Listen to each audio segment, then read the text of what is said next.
Muy buenos días amigos televidentes, gracias por estar con nosotros. Llegamos al viernes, tan esperado viernes por muchos, y vamos a la plática de esta mañana. Me acompañan dos personas que conocen muy bien el tema político, el tema electoral. Me refiero a Juan Pablo Durán.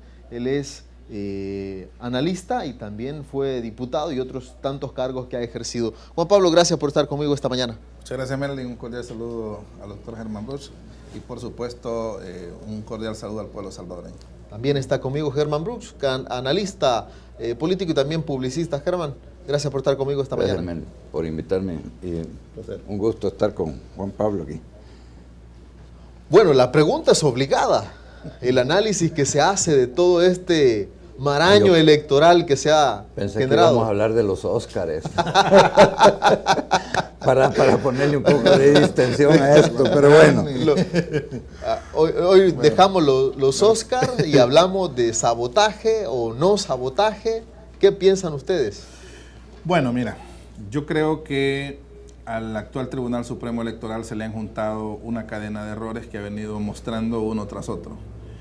Creo que cuando ocupas un cargo de magistrado electoral, permíteme contarte que yo ostenté ese cargo como magistrado suplente en el Tribunal Supremo Electoral, uno sabe que es un cargo de alta responsabilidad y cuando vas a un proceso electoral no puedes permitir que te explote una bomba en la cara porque eso implica un impacto a nivel nacional.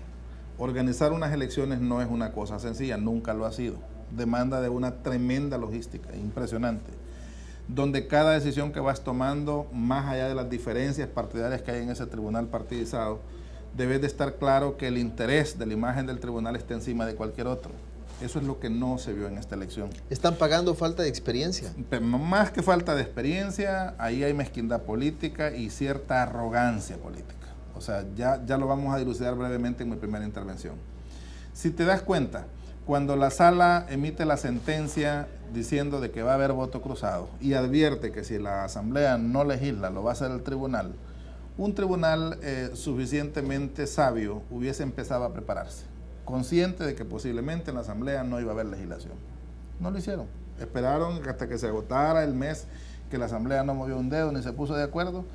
Y una vez llegado el momento, empezaron a atender decisiones partidarias. Revisa lo siguiente. Número 1.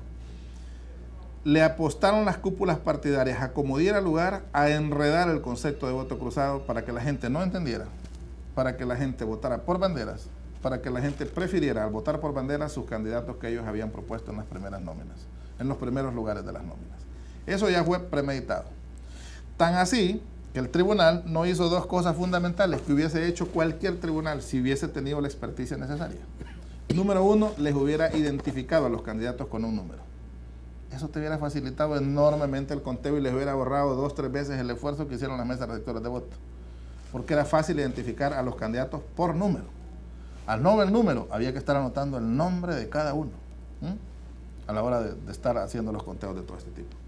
Número 2, era fácil de predecir que la cantidad de personas que iban a votar en voto cruzado no iba a rebasar el 10, 15 o ponle el 20%, el máximo, el más exitoso de todos.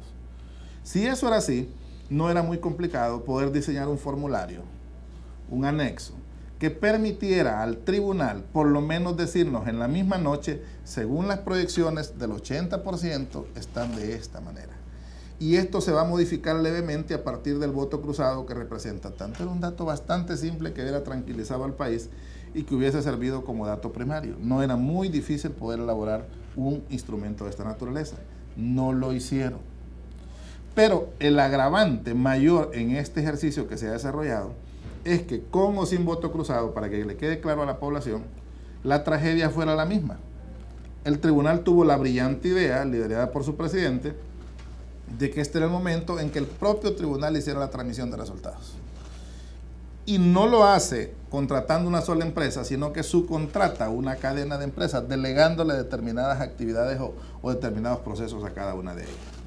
Desde la empresa más débil hasta la menos débil. Pero no contrata una sola entidad jurídica que le responda por ese hecho importante de transmitir los datos para poder hacer el escrutinio preliminar.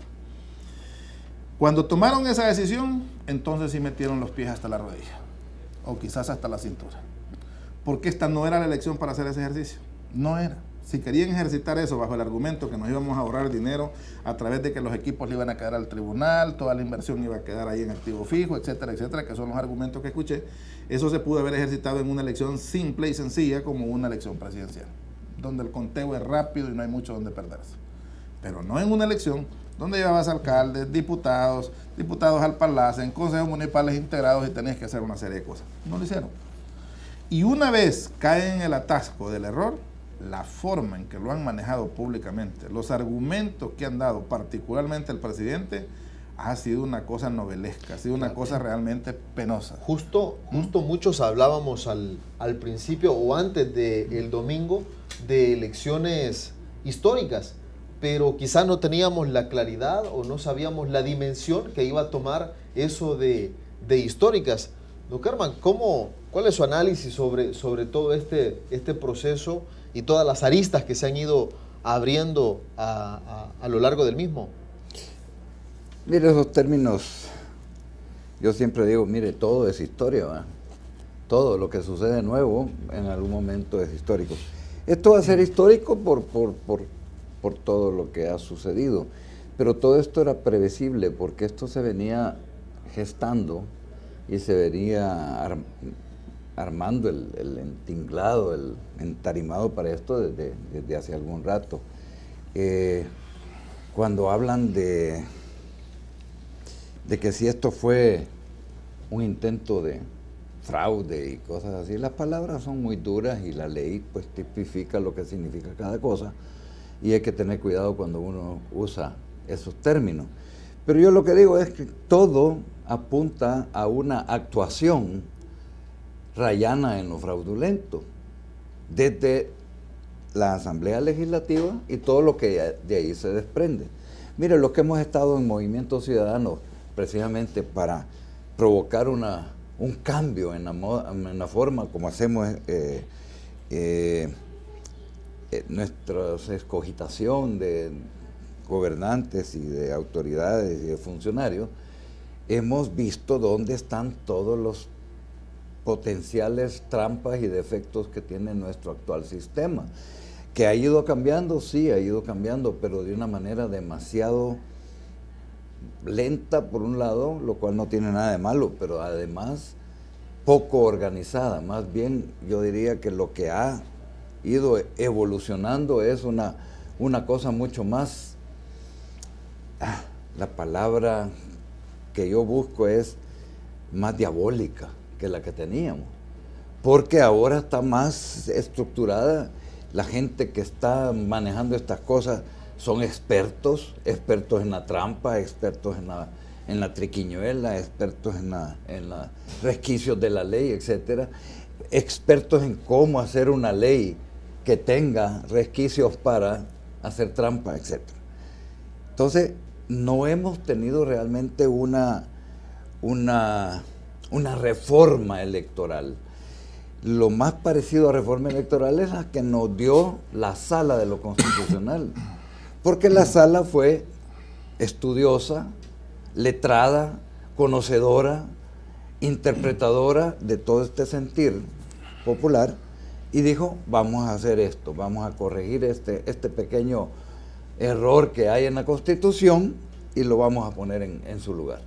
Ese es el empujón más importante que hemos tenido. Todo lo demás, en los 14, 15, 16 años que yo tengo de andar en estas cosas de la reforma electoral, el MIRE, ustedes recuerdan, etcétera, no es realmente auspicioso, no es algo para sentirse orgulloso. Lo que ha sucedido es que ha empeorado la situación y no mejorado, como dije, excepto por ese empujón, esa ayuda que nos dio la Sala de lo Constitucional al corregir esa falla estructural de nuestra Constitución, al pretender de una manera antinómica, porque los que entienden de leyes dicen que esa es una antinomia cuando la Constitución se contradice a sí misma, al decir que los partidos políticos son el único instrumento, el único vehículo para poder acceder al poder, etcétera, etcétera.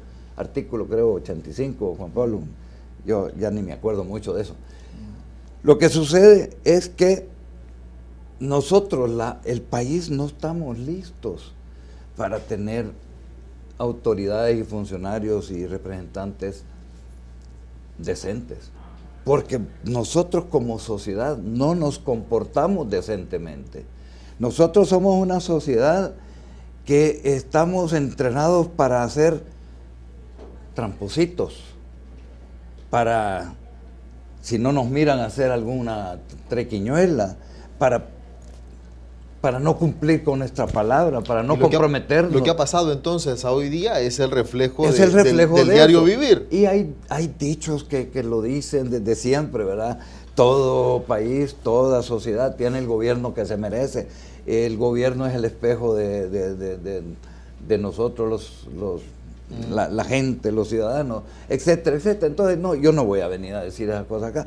Lo que quiero decir es que si nosotros, los ciudadanos, no entendemos que somos nosotros parte de la culpa y que tenemos que comenzar a hacer algo diferente ya para que esto vaya cambiando, no va a pasar nada, porque con tuitear y con exigir y todo, sí, es una participación nueva, novedosa, que no teníamos antes, el ciudadano participativo, pero la participación que yo veo en el Twitter y todo a partir de la mía propia, no es de lo más serio y concienzudo que se diga. Yo a rato me dejo ir con algunas burradas y algunas tonteras, porque como dice Salvador Samayoa, esto es un chapandongo, y en los chapandongos todo se vale. Pero yo creo que tenemos que entender que tenemos que hacer un alto en el camino, nosotros, los ciudadanos, y decir, hey, si queremos que las cosas cambien, y no vayamos a un país fallido, a un estado fallido, a convertirnos en una de esas. Bueno, sí, ya estamos en los últimos lugares de todo en el mundo. Solo Haití creo que nos ganan eso.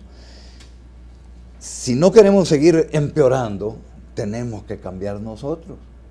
Y cuando cambiemos nosotros, nos agrupemos, nos reunamos, discutamos seriamente los problemas, entendiendo los problemas, entendiendo las posibles soluciones, etcétera, podemos ir pensando que algún día vamos a construir un país mejor. Claro. Bueno, vamos a ir al primer corte, amigos televidentes, y al regresar hablamos sobre la posición del presidente del Tribunal Supremo Electoral, que habla de sabotaje. Ayer fue a la Fiscalía General de la República, después de su declaración que duró aproximadamente 5 horas, la Fiscalía da declaraciones y dice, bueno, el presidente vino con las manos vacías, no ha presentado ningún indicio, ningún elemento de prueba sobre el supuesto sabotaje. ¿Qué piensan mis invitados sobre este punto? Eso lo sabremos cuando regresemos después de la pausa.